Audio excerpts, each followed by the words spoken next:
formerly known as Khadki, was a very small village.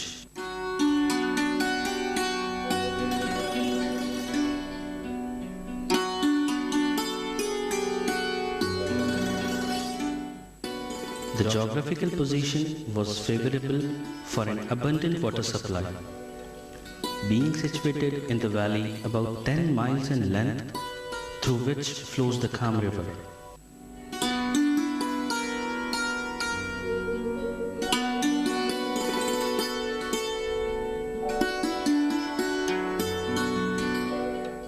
Malik Ambar was Minister-in-Chief of the Kingdom of Nizam Shahi government of Ahmednagar and Viceroy of Daulatabad. Malik Ambar was a born hydraulic genius. His knowledge of hydraulics was matchless.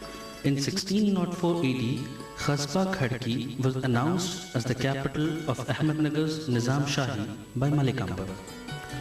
After the rehabilitation of Fatehnagar, Malik Ambar started the work of Nehar, which is still known as Nehre Ambari. The Nehar was for the common people.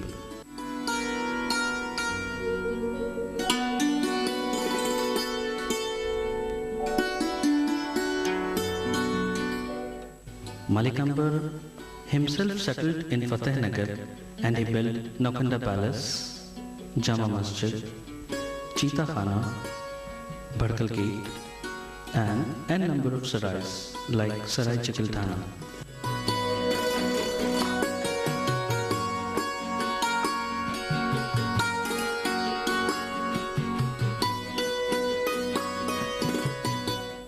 Till 1604, Nehars were constructed by the emperors only and specially to serve royal families.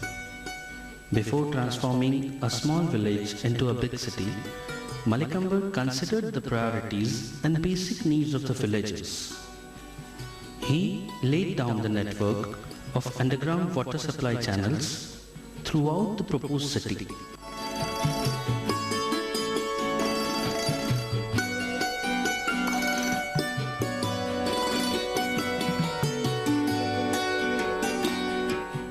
Malik Ambar built a nehar at Joban Tekri in the north of the city. River Sangvi flows beside Joban Tekri.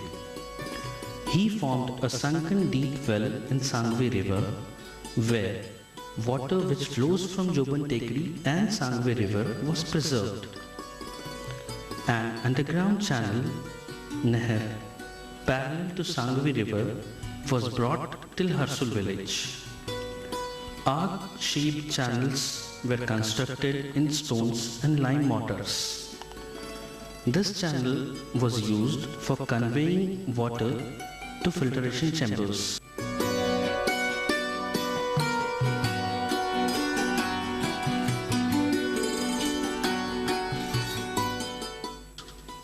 Manholes were constructed at some specific distance for the maintenance of the channels.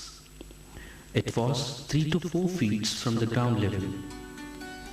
Manholes were in such a manner that a man could easily get into it for the purpose of maintenance. It was covered from the upper portion so as to avoid any accident like falling of human or animals. It was also used for pulling water for use whenever needed.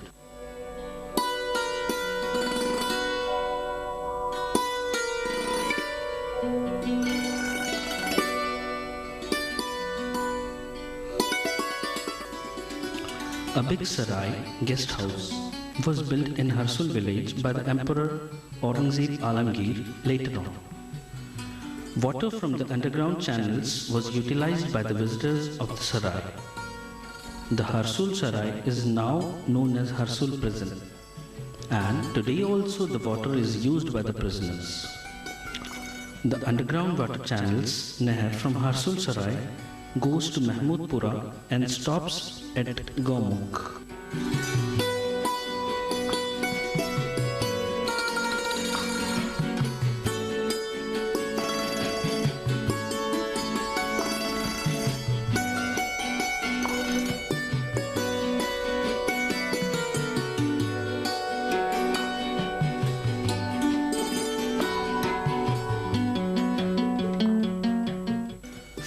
Gomukh, water was supplied to the surrounding areas and the fountains of Raja Jai Singh Bagh and Maqbara Islam Khan Mashhadi, commonly known as Roza Pir Ismail. He was the teacher of Emperor Aurangzeb Alamgir. The conduits from Gaumukh also ended into many residences. The mostly it was connected to the fountain fixed at the center of the water tank. Arrangements were made to collect the excess water filling the tank. The excess water was then conveyed to the garden with the help of small channels.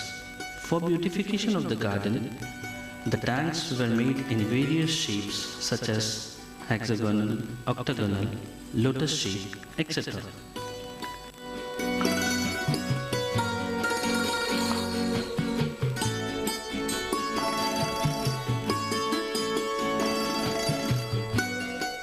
The use of water for entertainment is the outstanding contribution of this phase.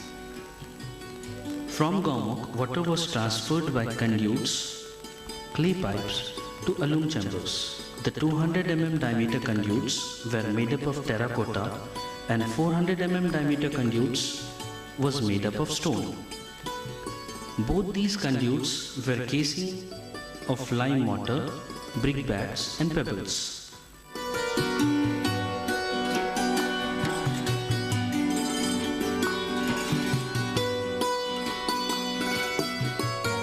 Water was forced to flow from an open channel specially constructed with brickwork barricades alternately.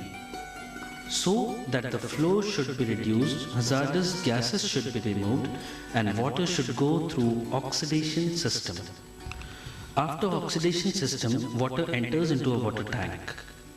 After water overflew from the first tank, it went to second tank, which was underground. Water is purified in second tank by alum. The process of sedimentation takes place in second tank. Heavy particles settle down in the tank and pure water goes into next tank by overflow.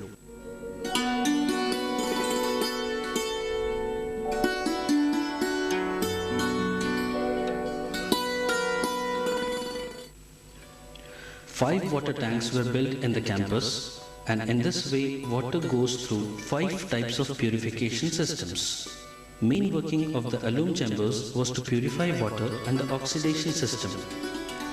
Oxidation is the interaction between oxygen molecules and all the different substances that make contact from metal to living tissues. Substances such as sand and alum were used to convert water into its purest form. After filtration, with the help of conduits, the water was supplied to the area of general habitation and pure water was supplied to the entire city through the legate.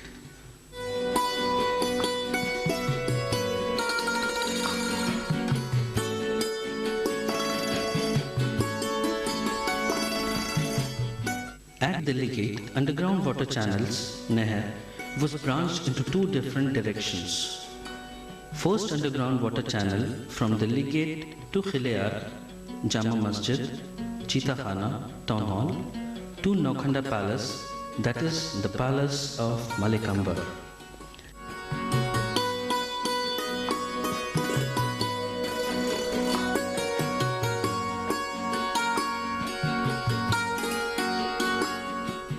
And the second underground water channel from the legate to Fazilpura, Chelipura, Shahganj, Sabz Mahal to Kala Chabutra, Kranti Chowk. These mentioned areas were the main areas of the old city. The main channels were intermediately divided into small channels and water was supplied to the whole city in the form of network.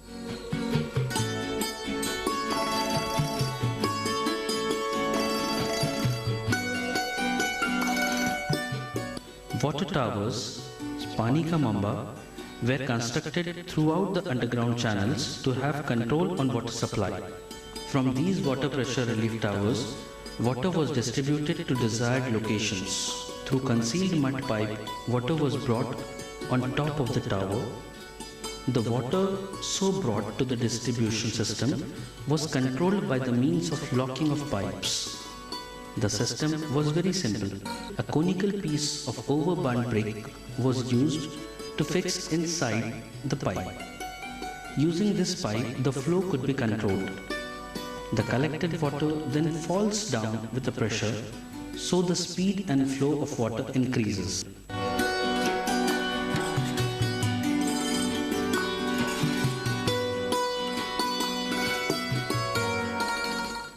Height of the tower were decided according to the need of the area. Inlet was 1 and outlets were 3 to 4 on each water tower.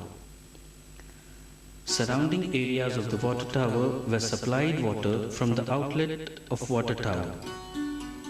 Employees were appointed on every water tower to look after the water supply and maintenance of the water tower.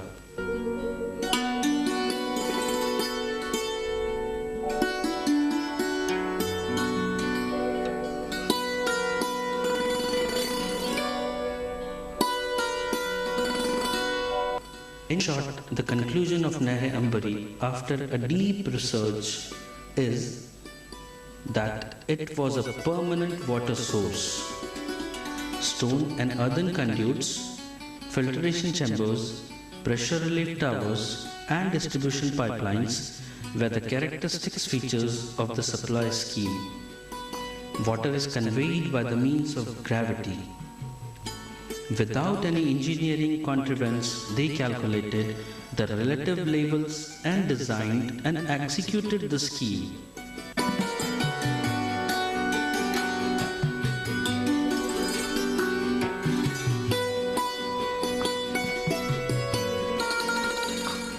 It will not at all wrong to say that Aurangabad city is not only the city of gates, but also the city of Nehers. It was the only city in that era which was such advanced in water distribution technology.